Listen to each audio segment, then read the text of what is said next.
Nah, saudaraku, pada hari ini kita mendengarkan firman Tuhan yang berjudul menghadapi krisis bersama dengan Tuhan. Saudara yang kasih, mari kita buka firman Tuhan 2 Timotius 3 ayat 1. Ketahuilah bahwa pada hari-hari terakhir akan datang masa yang sukar. Saudaraku, kita akan belajar pada hari ini sebagaimana supaya kita eksis, saudara yang kasih, di tengah krisis. Bagaimana supaya kita diberkati walaupun dalam keadaan krisis. Saudara yang kasih, sepertinya kita perlu mempersiapkan diri kita. Apa yang harus kita lakukan di dalam hidup kita ini? Haleluya. Beberapa tahun yang lalu ada krisis. Orang yang paling kaya bisa menjadi bangkrut. Aset yang 100% tinggal 30%. Bisa dibayangkan, saudara yang kasih, uang yang 100 miliar dalam waktu singkat bisa jadi 30 miliar. Yang 10 juta, yang punya tabungan 10 juta bisa menjadi 30 juta, 3 juta. Yang punya tabungan 1 juta tinggal 300 ribu. Saudara yang kasih, itulah beberapa tahun yang lalu kita alami krisis di negeri kita ini. Saudara yang kasih, kita dapat melihat dampak daripada krisis karena pandemi corona sekarang ini. Saudaraku, kita bisa melihat bagaimana krisis itu, kalau ini terus menerus, tidak ada henti-hentinya. Saudara yang kekasih, maka akan datang krisis. Oleh sebab itu, marilah kita berdoa supaya krisis jangan jadi bagi bangsa kita ataupun di seluruh dunia. Amin. Haleluya. Saudaraku, akan berbahaya kalau ini terus berlangsung. Sekarang ini pun sudah mulai terasa. Saudaraku yang kekasih, bagaimana pulangnya TKI dan TKW dari luar negeri, puluhan ribu kembali ke Indonesia. Saudara yang kasih, bagaimanalah memberi pekerjaan bagi mereka, memberi makan bagi mereka. Mungkin 1-2 bulan ini cukup, masih ada uangnya. Tapi kalau terus menerus krisis ini tidak berhenti, maka ini butuh mujizat Tuhan. Amin. Haleluya. Ekonomi dunia, negeri kita ini, saudaraku, juga terganggu. Begitu banyaknya sekarang di dalam negeri saja pengurangan pekerja, dirumahkan, diberhentikan. Saudara yang kasih, maka krisis ekonomi bagi masyarakat, krisis ekonomi bagi bangsa ini, bagi seluruh dunia akan terjadi. Saudara yang kasih, sekarang ini kita yang memilih, mau bingung atau berkata ini satu kesempatan bagi saya untuk percaya mujizat Tuhan. Pada saat-saat yang sulit, saudaraku, kita yang menentukan pada saat-saat sekarang ini, apakah kita mau percaya kepada mujizat Tuhan di dalam kesukaran. Amin. Percaya kalau saudara ada mujizat Tuhan di dalam kesukaran, di dalam krisis. Oleh karena itu jangan takut. Haleluya. 1 Petrus 5 ayat 7.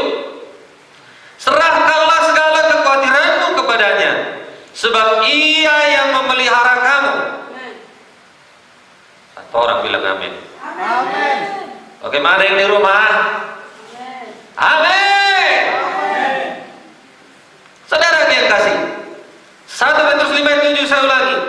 Serahkanlah segala kekhawatiranmu kepadanya, sebab Ia yang memelihara kamu. Kalau kita lihat dengan akal pikiran manusia, maka kita tidak akan bisa menghadapi keadaan ini.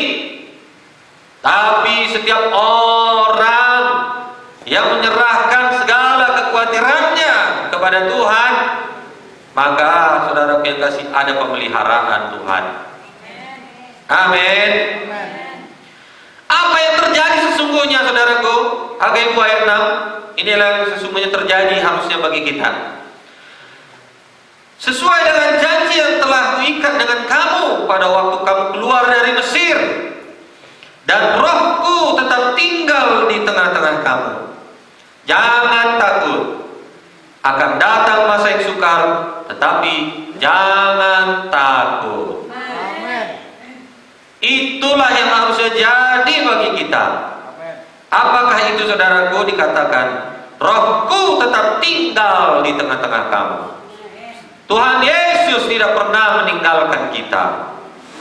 Roh Kudus tidak pernah meninggalkan kita. Itulah yang sesungguhnya yang harus jadi bagi kita, sidang Tuhan, umat Tuhan. Amin. Ketakutan adalah musuh yang terbesar dalam hidup manusia. Sebab ketakutan itu selalu ada dalam diri manusia. Hari ini ketakutan diusir, saudara yang kasih, mungkin besok datang lagi. Kita usir, datang lagi. Saudara yang kekasih, setiap saat dia bisa datang. Saudara yang kekasih, tapi tidak perlu kita takut, tidak perlu kita khawatir. Kalau datang, usir. Kalau datang, usir. Amin. Haleluya. Saudara yang kasih, menurut para ahli, 90% ketakutan dan kekhawatiran itu tidak pernah jadi. Haleluya. Haleluya. Takut masa depan, takut jodoh, takut saudaraku tidak makan, takut tidak dapat pekerjaan. Apa yang ditakutkan? Sebenarnya 90% itu tidak pernah terjadi. Haleluya. Saudara yang kekasih, oleh karena itu jangan khawatir, jangan takut. Haleluya. Ketika kita takut dan khawatir datang, seseorang tidak dapat berbuat apa-apa. Gak bisa buat apa-apa orang yang khawatir. Orang yang takut tidak bisa berbuat apa-apa. Hagai 2 ayat 7. Sebab beginilah firman Tuhan semesta alam. Sedikit waktu lagi, maka aku akan menggoncang langit dan bumi, laut dan darat. Sekarang krisis ekonomi sedang mengguncang semua kalangan. Kalangan atas, kalangan menengah, kalangan bawah. Negara manapun tidak terkecuali di seluruh dunia sekarang ini tergoncang. Tetapi firman Tuhan berkata, Yosua 1 ayat 9, janganlah takut, janganlah kecut dan tawar hati, sebab Tuhan Allahmu menyertai engkau kemanapun engkau pergi. Kemanapun kita pergi, saudara yang kekasih, Tuhan menyertai kita. Haleluya. Jangan kecut, jangan tawar hati. Nah saudaraku, ayat lain mengatakan, Mazmur 23 ayat 4, sekalipun aku berjalan dalam lembah kekelaman, aku tidak takut bahaya. Sebab apa, saudaraku? Sebab engkau besertaku. Siapa yang beserta dengan saudara? Siapa yang beserta dengan kita? Tuhan Yesus. Haleluya. Mazmur 56 ayat 4, waktu aku takut, aku ini percaya kepadamu. Dalam ketakutan, dalam kekhawatiran, percayalah kepada Tuhan. Jangan percayai, saudaraku, ketakutan saudara. Percayailah firman Tuhan. Amin. Mazmur 56 ayat 12a, kepada Allah aku percaya, aku tidak takut. Kepada siapa kita percaya? Kepada Tuhan. Amin. Saudaraku yang kasih, kita tidak takut. Kita mengakui bahwa meskipun kita benar-benar percaya kepada Allah, tetapi terkadang kita merasa cemas karena digerogoti oleh rasa takut. Kepercayaan kita kepada Allah bercampur dengan kekhawatiran. Bahkan Rasul Paulus yang telah menulis banyak surat dalam Perjanjian Baru pun kadangkala memiliki rasa khawatir. Ia mengakuinya di hadapan jemaat Korintus. Dia berkata, aku juga telah datang kepadamu dalam kelemahan dan dengan sangat takut dan gentar. 1 Korintus 2 ayat 3. Dengan takut dan gentar, Paulus, saudaraku rasul yang luar biasa pun kadang-kadang, saudaraku yang kasih, kalau dipikirkan, dia menjadi khawatir dan takut. Haleluya.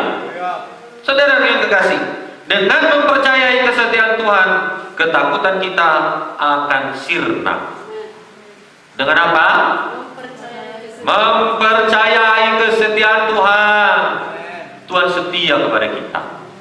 Kadang-kadang kita yang tidak setia, kita yang menyimpang dari jalan-jalannya. Kalau Tuhan selalu setia kepada kita. Amin. Saudara yang kasih, Amsal 24 ayat 10. Apa yang menggentarkan orang fasik, itulah yang akan menimpa dia. Tetapi keinginan orang benar akan diluluskan. Kekhawatiran bukanlah teman kita. Amin, saudaraku. Panik bukanlah cara kita. Amin. Nah, renungannya hari ini, Tuhan adalah gembalaku, takkan kekurangan aku. Ia membaringkan aku di padang rumput yang hijau.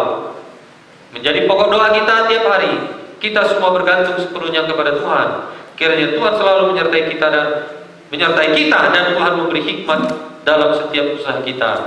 Dan hikmatnya hari ini kepada kita, jangan pasif, jangan malas, lakukan sesuatu, bertolak ke tempat yang lebih dalam.